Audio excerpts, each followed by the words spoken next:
네. 이 지금 방금 말씀하신 것들 이렇게 들으면서 결국은 전남을 또 가장 잘 알고 전남을 위해서 많은 활동을 해오신 후보님이라는 말씀이시네요. 그렇기 때문에 저는 예를 들면 행정공백이 네. 이낙연 국무총리께서 도지사다가 가신 뒤에 행정공백이 한 1년 될 건데 그 행정공백을 바로 메꿀 수 있습니다. 저는 현안들을 다 알고 있기 때문에 그래서 준비된 후보다 저는 이렇게 생각을 합니다. 네. 그리고 어떻게 보면 우리 후보님께서 이 문재인 정부에서 초대 또 장관을 하셨기 때문에 이 문재인 요즘 뭐 대통령의 인기도나 이런 부분들도 여러 가지 그 부분에 있어서 가장 또 친밀하고 많은 대화도 나누셨을 것 같은데요. 어떻습니까? 그 후보님께서 평가하시고 판단하신 현재 문재인 정부. 문재인 대통령은 제가 과거에 2015년도에 문재인 대통령께서 민주당 당대표 할 때 제가 수석 대변인으로 이렇게 함께 일했습니다. 그때 보면은 굉장히 부드럽고 정직한 분이면서도 카리스마가 사실 넘치는 분이셨는데요. 요즘에 이제 남북 정상회담, 북미 정상회담까지 성사가 되고 나서 국민들이 정말 기대 이상으로 잘한다 이렇게 하고 있기 때문에 저는 문재인 정부 앞으로도 우리 특히 호남을 중시하면서 또 예를 들면 농업 분야까지도 다른 역대 대통령이 하지 못했던 농업 분야까지도 큰 애정과 관심을 갖고 있는 분이기 때문에 저는 문재인 정부가 꼭 성공할 수 있다고 생각하고 그런 문재인 정부의 성공을 그러면 우리 호남에서 적극 뒷받침해야 된다. 그리고 그러려면 이번 지방 정부에도 정말 이 촛불 혁명에 맞는 선량들이 이렇게 선출이 되고 문재인 정부 성공을 지방에서부터 우리가 이뤄내야 된다 이렇게 생각을 합니다. 네, 그렇기 때문에 더 이 전남에서 이 선거가 중요하지 않을까 싶습니다. 이 전남의 산적한 문제 좀 전에 잠깐 언급을 했지만 구체적으로 좀 들어갔으면 좋겠는데 일단은 전남 인구는 190만 굉장히 노령화되어 있는 인구들이고 그래서 젊은 인구 이렇게 그다음에 경제 인구들을 많이 또 유입시켜야 될 필요성도 있고요. 그런 측면에서 일자리 창출을 위한 여러 가지 뭐 고민도 필요할 텐데 그런 부분에 대해서 구체적인 대안이 좀 있으시면 던져주시겠습니까? 예, 제가 아까도 좀 말씀을 드린 것 같은데요.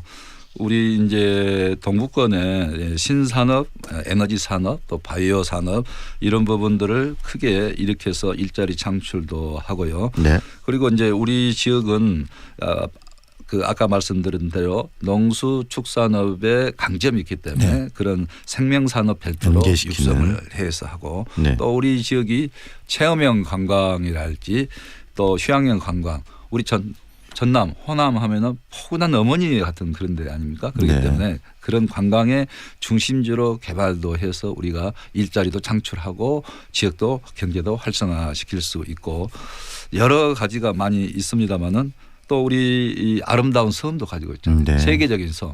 어느 분은 목포에서부터 시작해서 진도 그다음에 여수에서 또 목포 이 아름다운 해안이 세계적이다. 왜 그런데 우리가 이 세계적인 가치를 제대로 모르고 개발을 하고 이것을 활용하지 않느냐 그런 지적도 많이 있지 않습니까? 그래서 그런 면에서 우리 전라남도의 여러 가지 것들을 잘 개발하면은 일자리도 만들어낼 수 있고 또 지역의 새로운 신산업 미래의 산업을 일으킬 수 있다 이렇게 생각을 합니다.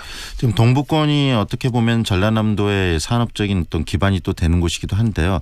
의외로 이 전남도 서부권과 동북권이 약간의 그 서로 좀 갈등 요인이 있다라는 그런 이야기도 있고 그러는데 특히 전남도청도 지금 뭐 목포 옆에 있기 때문에 서부권 중심으로 전남이 너무 개발되는 거 아니냐 이런 또 이야기는 동북권 내에서도 하고요.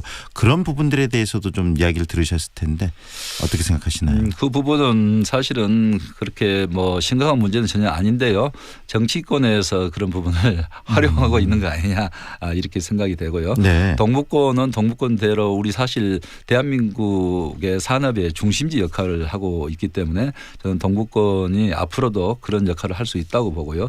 서부권은 좀 도청이 소재해 있기 때문에 이제 동북권에서 볼 때 좀 그 도청이 목포에 있는 것에 따른 목포권에 있는 것에 따른 소외 의식이 분명히 있습니다. 그래서 그런 문제는 도지사가 어떻게 일을 해 나가느냐에 따라 달려 있다고 생각하고요. 저는 1차로 우선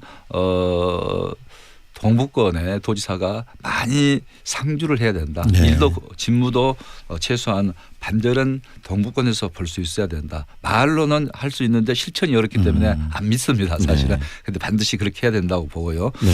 그다음에 이제 도청 관련해서 문제를 말씀하면은 이제 자치분권 하지 않아요. 그럼 자치분권 개헌이 이루어지면은 자치재정권, 자치조직권 네. 이런 것들이 확대됩니다. 그러면은 자치적인 역량과 여러 가지 할 일이 늘어날 거 아닙니까? 그럼 제2부지사를 두어야 되는 거고 제2부지사를 두게 되면 저는 동북권에 제2부지사를 두고 늘어난 그런 역량과 네. 권한을 동북권 제2부지사에 배치를 하고 거기에 따른 통합청사도 마련할 수 있다 이렇게 생각을 합니다. 네.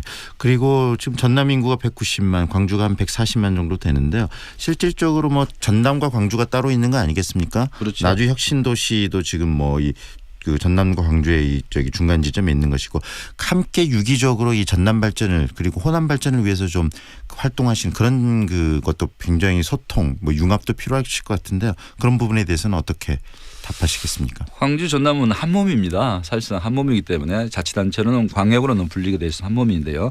과거 박광태 전 시장님, 박준영 전 도지사님 계실 때 통합적인 혁신도시를 만들었던 것은 대단히 정말 잘 하신 결단이었다 생각하고 우리 시도민들도 그런 부분은 지금도 잘한 일이다 생각하는데요.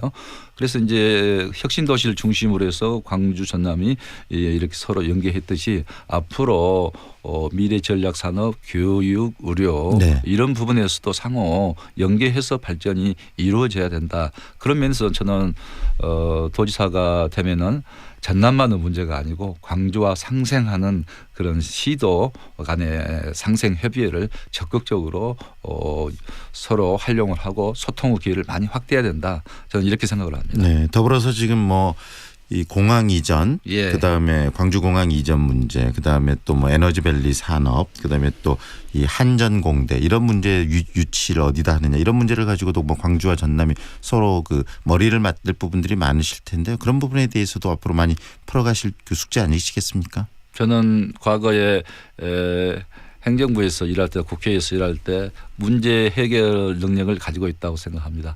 많은 여러 가지 어려운 문제들을 해결하는 경험이 있기 때문에 이런 어려운 문제들 제가 꼭 풀어낼 수 있도록 하겠습니다. 네. 선거 과정에서 이제 많은 또 유권자분들 만나시고 지역민들 만나실 텐데요. 이런 이야기들 좀 더 구체적으로 함께 풀어나가실 거라는 생각이 들고요. 이렇게 스튜디오에 나오셔서 또 청취자분들 그리고 또 전남 도민분들께 하고 싶은 말씀, 남은 말씀 있으면 좀 해 주시죠.